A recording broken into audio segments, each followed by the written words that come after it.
नमस्कार दोस्तों, स्वागत है आपका हमारे यूट्यूब चैनल संकल्प सफलता पर। मैं वंदना पांडे आज लेकर के आई हूँ हिंदी साहित्य के महत्वपूर्ण एवं वस्तुनिष्ठ प्रश्नोत्तर।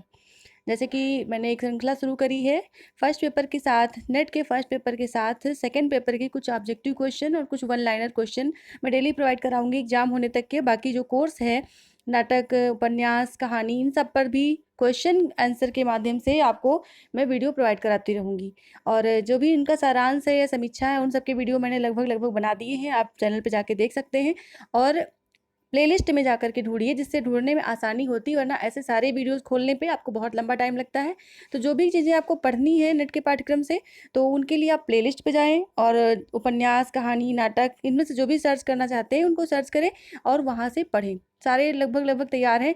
नाटकों पे मैंने अभी कम वीडियोस बनाए हैं, जो कि मैं अभी निरंतर बना ही रही हूँ और कोशिश करूँगी एग्ज़ाम तक सारे के सारे बन जाएँ। एग्ज़ाम के 1 महीने पहले तक सारे बन जाएँ।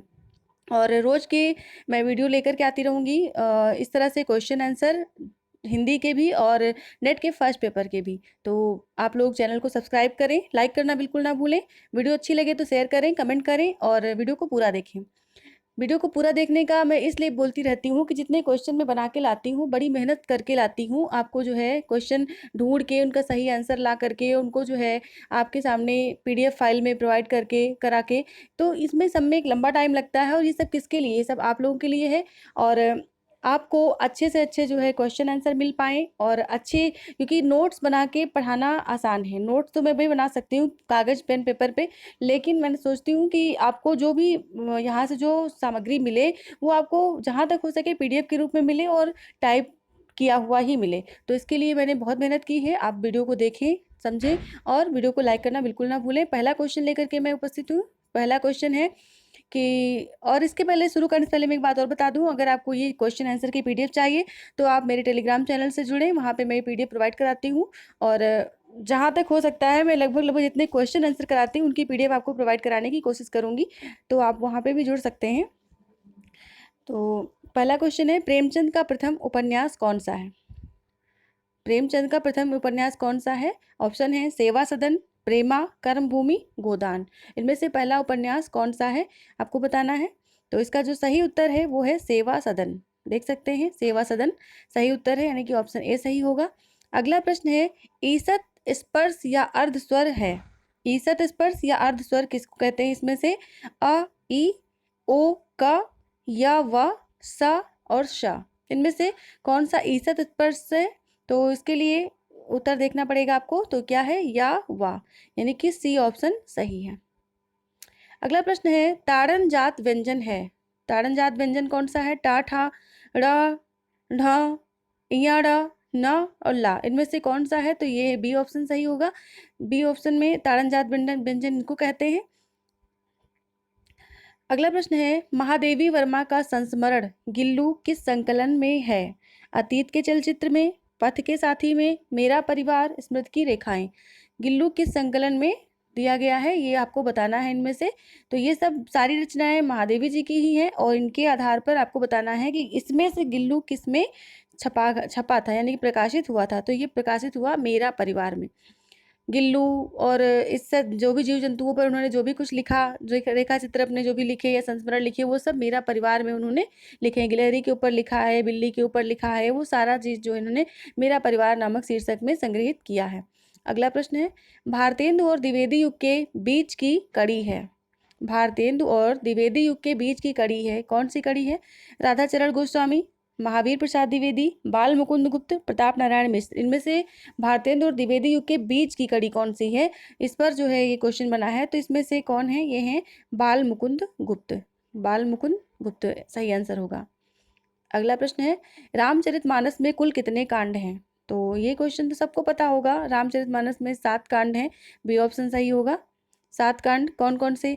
बाल अयो अरि किस सुंदर लंका उत्तर, ये मैंने शॉर्ट में बना रखा है क्योंकि अक्सर एग्जाम में जब आता है तो भूल जाते हैं कि कौन सा किसके क्रम के, अगर क्रम से लगाने देता है, खासकर नेट के एग्जाम में क्रम से लगाने के लिए अगर पेपर में आता है तो भूल जाते हैं। तो मैंने बना रखा है बाल अयो अरि किस सुंदर लंका उत्तर, यानी कि पहले बालकांड आता है, पहले जो है वो बालकांड, फिर बाल अयो, फिर अयोध्या कांड आता है, फिर अरण्य कांड आता है, फिर किष्किंधा कांड,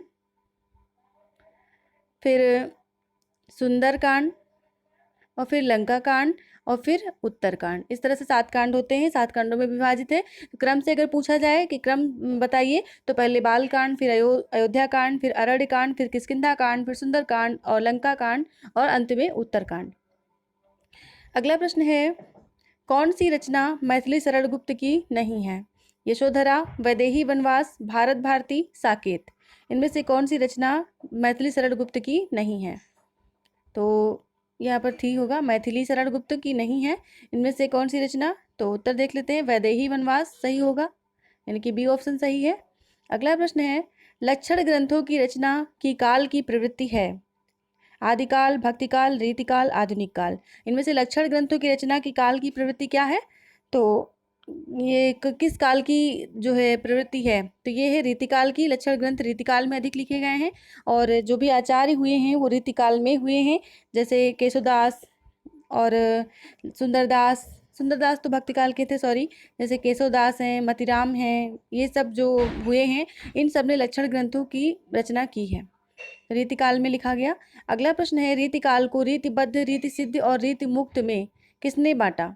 3 धाराओं में जो बटा है रीतिकाल, रीतिबद्ध में, रीति सिद्ध में और रीति मुक्त में, इसमें किसने बांटा, किस इतिहासकार ने इसको बांटा है? तो A option Ramchandra Shukla, B Nagendra, Vishwanath Prasad Mishra, Ram Kumar Verma. इनमें से किसने बांटा है? आपको शायद उत्तर पता हो, नहीं पता है तो यहाँ मिलेगा विश्वनाथ प्रसाद मिश्र ने इनको 3 कालों में बांटा है। अगला प्रश्न है, आवारा मसीहा विष्णु प्रभाकर कृत जीवनी का प्रकाशन वर्ष है? आवारा मसीहा जो जीवनी है वो विष्णु प्रभाकर की है, और इसका प्रकाशन वर्ष पूछा जा रहा है। प्रकाशन वर्ष कौन सा होगा? 1964, 1974, 1984, 1980। इनमें से कौन सा प्रकाशन वर्ष होगा? तो प्रकाशन वर्ष होगा इसका 1974, यानी कि बी ऑप्शन सही होगा।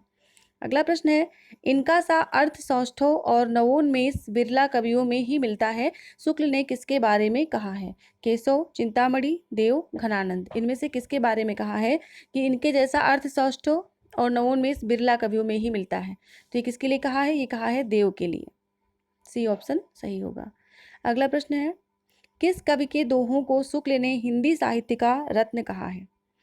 किस कवि के दोहों को शुक्ल ने हिंदी साहित्य का रत्न कहा है? बिहारी, तुलसीदास, देव, बिहारी। तो इनमें से किसके लिए कहा गया है? बिहारी, तुलसीदास, देव, बिहारी। इनको जो है इसमें से कहा गया बिहारी के लिए, बिहारी के लिए। अगला प्रश्न है, भाषा भूषण रचना है? भाषा भूषण किसकी रचना है? जसवंत सिंह भूषण, मतीराम, बेनी प्रवीण। इनमें से किसकी रचना है? तो ये है भाषा भूषण जसवंत सिंह की रचना, सही आंसर होगा जसवंत सिंह। अगला प्रश्न है, बलचनमा किसकी रचना है?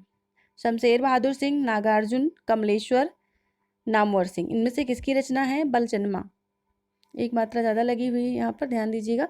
बलचनमा होता है इस तरह से, ये है नागार्जुन की रचना, जो कि बी ऑप्शन सही होगा।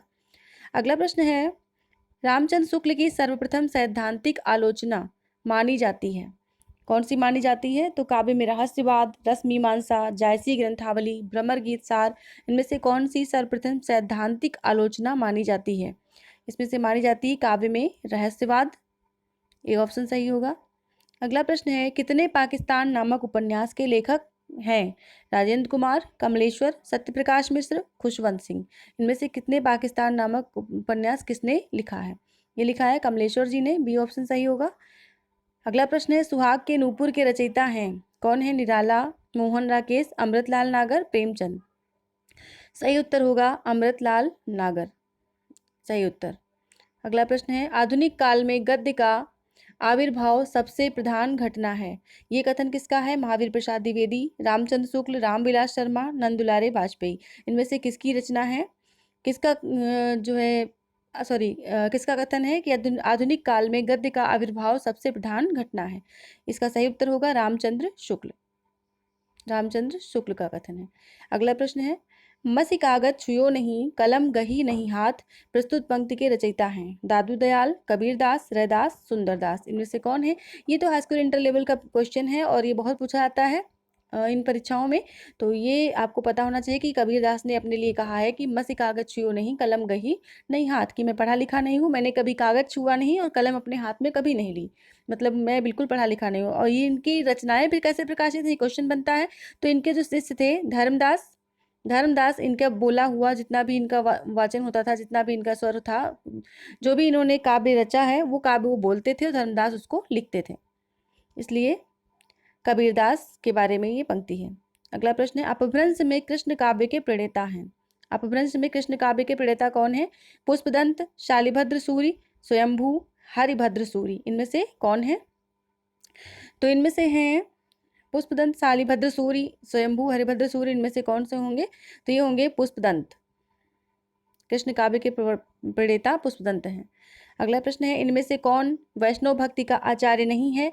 वल्लभाचार्य, मध्वाचार्य, शंकराचार्य, रामानुजाचार्य, इनमें से कौन वैष्णव भक्ति का आचार्य नहीं है? तो ये हैं शंकराचार्य, ये वैष्णव भक्ति के आचार्य नहीं है, बाकी सारे जो है वैष्णव भक्ति के आचार्य हैं। अगला प्रश्न है, निम्नांकित प्रश्न में दी गई रचना के रचनाकार के सही विकल्प का चयन कीजिए। तो इनमें से कौन है? रामधारी सिंह दिनकर, सुमित्रानंदन पंत, निराला अज्ञेय, कौन होंगे? निम्नांकित प्रश्नों में ये एक्स्ट्रा लिखा हुआ है, इसको ध्यान में दीजिए। निम्नांकित प्रश्न में दी गई रचना के रचनाकार के सही विकल्प का चयन कीजिए। तो ये जो है रचना कौन सी है? ये रचना है उर्वशी। तो इसके जो है आपको बताना है सही रचनाकार वो कौन है? वो है दिनकर, रामधारी सिंह दिनकर ने लिखा है। अगला प्रश्न है, संसद से सड़क तक काव्य के रचनाकार हैं श्रीकांत वर्मा, सुदामा पांडे धूमिल, अज्ञेय, रघुवीर सहाय, इनमें से कौन है? तो इसमें है सुदामा पांडे धूमिल, संसद से सड़क तक इनकी रचना है।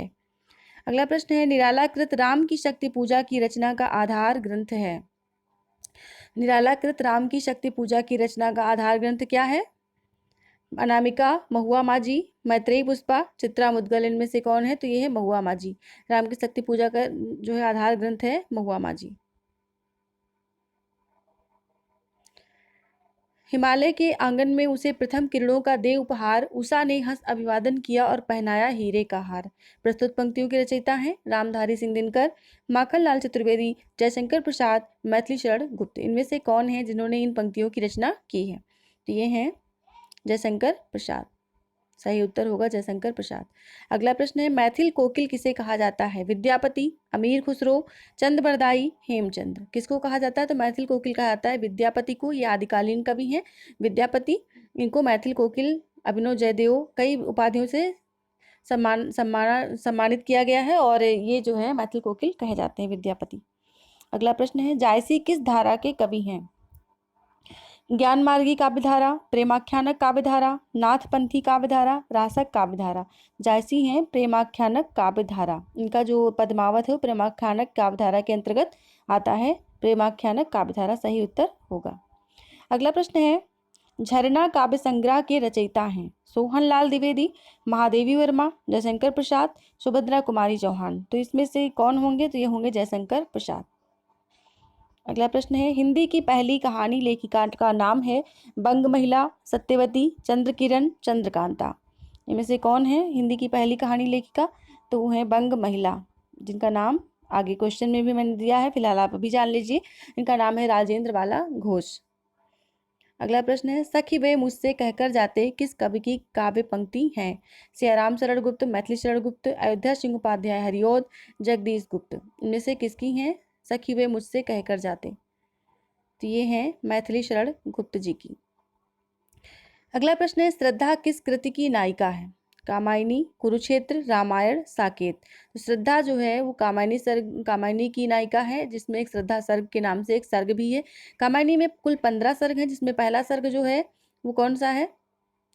चिंता, पहला सर्ग याद रखने की जरूरत होती है, चिंता, आशा, श्रद्धा, इस तरह से आप 15 सर्ग याद रखिए। अंतिम सर्ग जो है वो है आनंद। पहला सर्ग है चिंता और दूसरा सबसे अंतिम है आनंद। तो कामायनी की श्रद्धा नायिका है।